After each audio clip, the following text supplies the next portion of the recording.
bakozesa tujja kuddanga tubategeeze kubanga ekigambo ky'amasannyalaze kikwata ku bantu bangi. Amasannyalaze kikwata ku sectors nene, kikwata ku bulamu bw'abantu.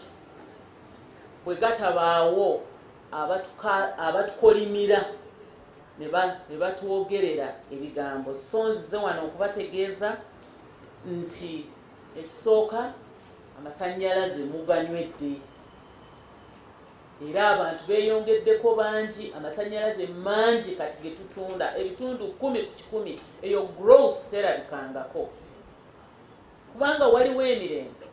Abantu bazimbye amayumba gaabwe, abantu bagenze mu zi PDM, abantu bataddewo maize mill, abantu bataddewo bu coffee factories, factories ennene tuziconnectinze. Amasannyalaze tugawuuta.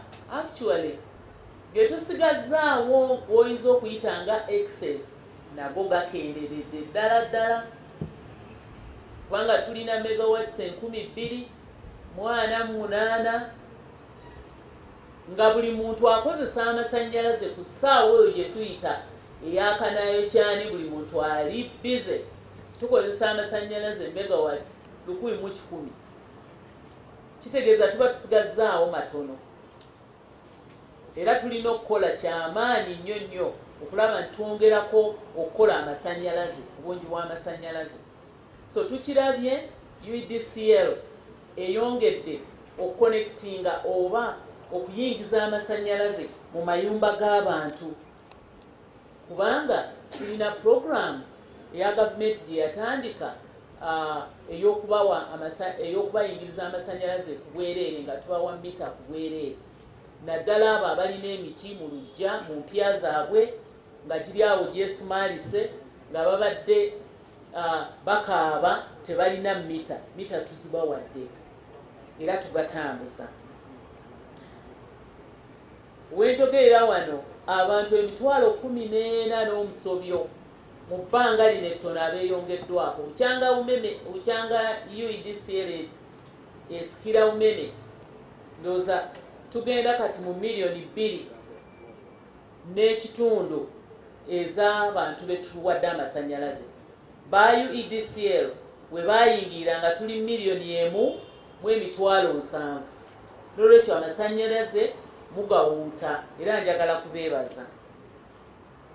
Mujjukire nti bwe twawa amawulire Umeme mu mwaka gwa 2022 nti bwe lunaatuuka mu March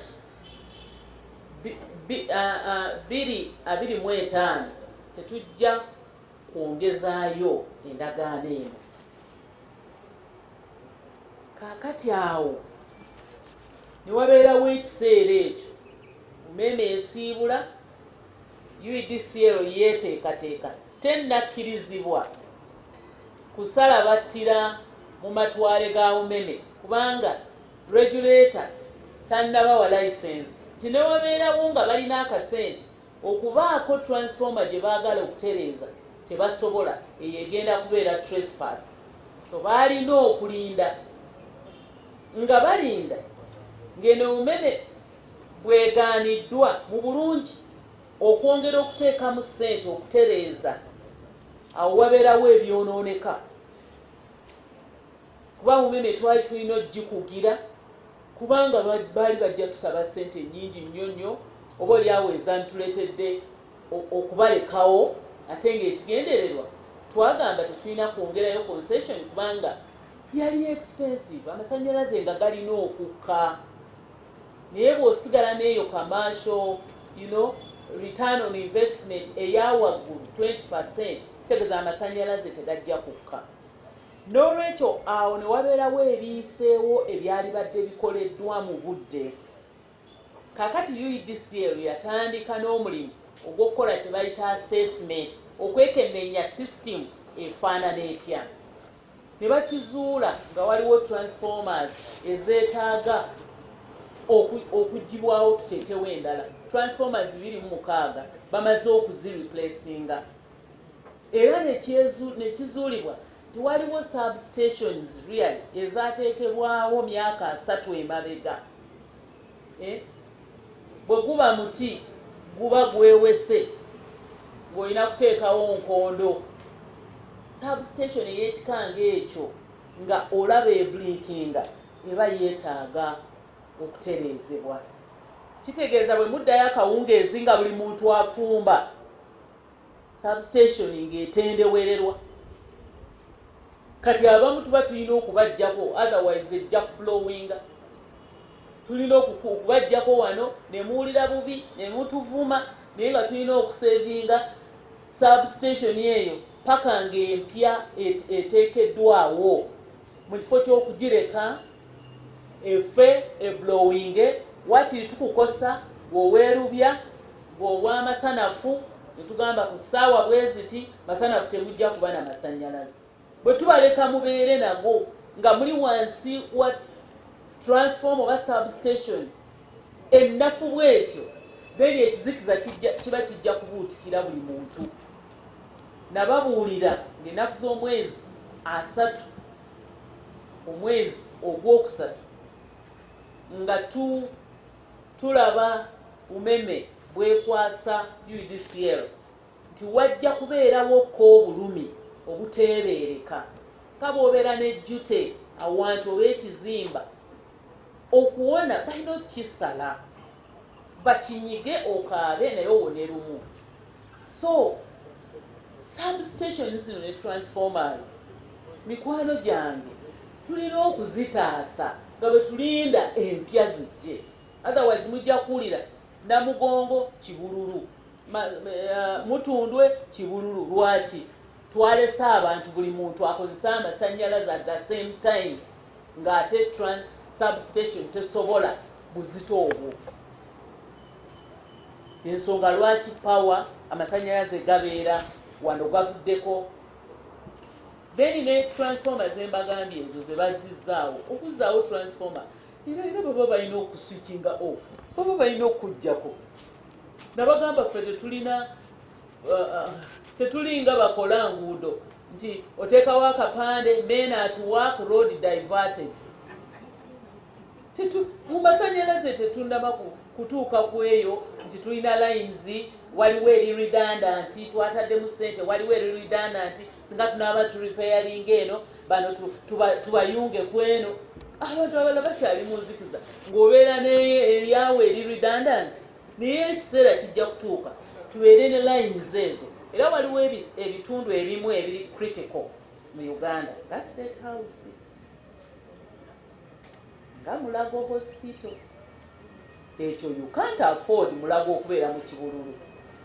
Omanya nti wano eno bw'eba evuddeko tuba connectinga ku eno.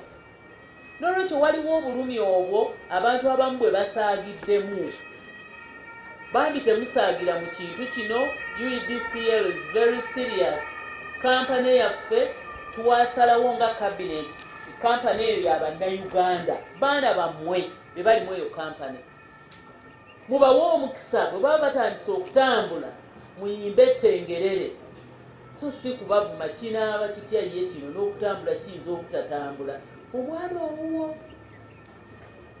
owuwo ayinza okusingira owamuliraanwa owuwo abaki abawuwo. N'olwekyo mbazzeemu amaanyi. Waliwo transformers kati nga ab'Ekakiri eyo ninayo first division headquarters.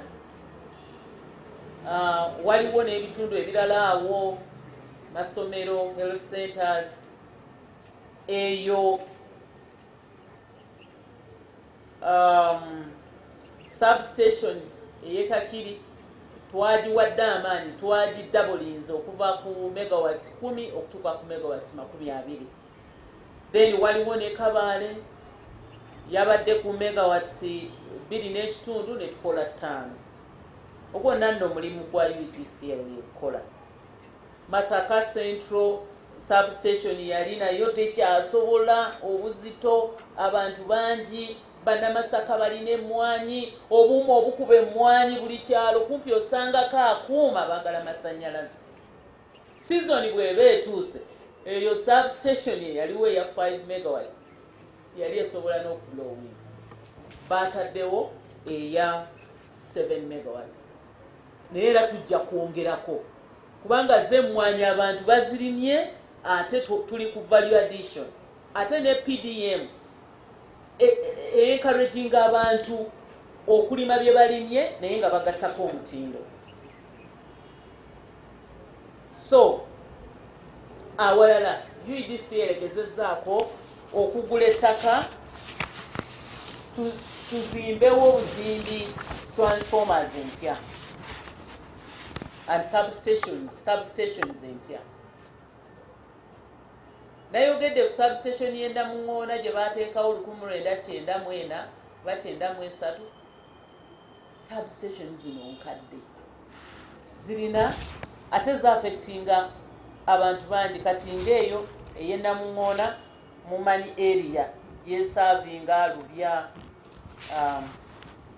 Masanafu bitundu ebyo birimu abantu bangi era mmenye ne substations endala empya nga Buloba eyo mpya egenda kutuyambako okutaasa ku y'Emutundwe. Think y'Emutundwe oba bagiteekawo 2012 oba